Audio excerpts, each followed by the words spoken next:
ગાંધીનગર ખાતે દેશના ગૃહમંત્રી અમિત શાહના હસ્તે 216 જેટલા નવા આધુનિક અને સુવિધાસભર અતિ સુવિધાસભર ધારાસભ્યોના નિવાસનું લોકાર્પણ કરવામાં આવ્યું।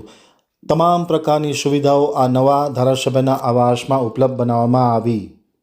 ગાંધીનગર આમતક ન્યૂઝ બ્યુરોમાંથી જે કે પટેલનો એક વિસ્તૃત અહેવાલ। નવનિર્મિત સદસ્ય નિવાસ સંકુલ સેક્ટર ખાતે આજે માર્ગ અને મકાન વિભાગ ગુજરાત રાજ્ય દ્વારા બનાવવામાં આવેલ આ તમામ આવાસોનું આજે લોકાર્પણ દેશના ગૃહમંત્રી અમિત શાહના હસ્તે કરવામાં આવ્યું હતું।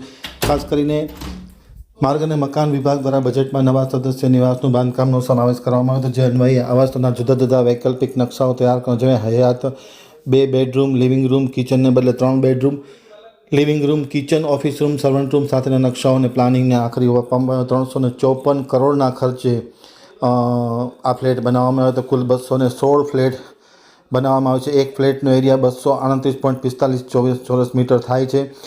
દેશના ગૃહમંત્રી અમિત શાહે આ આવાસને આજે લોકાર્પણ કરી અને ધારાસભ્યોને અર્પણ કરવામાં આવ્યા હતા। અતિ આધુનિક અને સુવિધાસભર આ આવાસ બનાવવામાં આવે છે।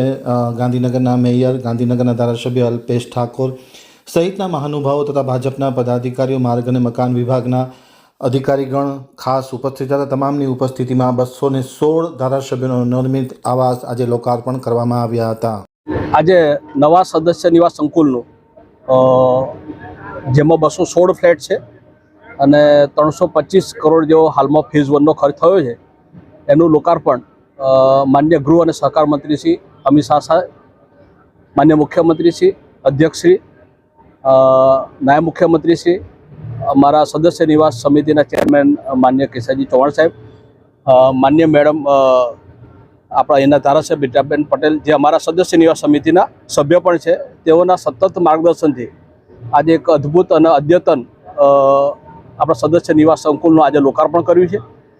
આ સદસ્ય નિવાસ સંકુલમાં આપણે લગભગ એક ગ્રીન ટેકનોલોજી રાખેલી છે, તે પ્રમાણે લગભગ 900 ઝાડ, multipurpose hall, community hall, dining અને જીમ અને સ્વિમિંગ પુલ જેવી અદ્યતન સુવિધાઓ છે, જેથી માન્ય સભ્યશ્રીઓને રહેઠાણમાં ઘણી અનુકૂળતા રહે।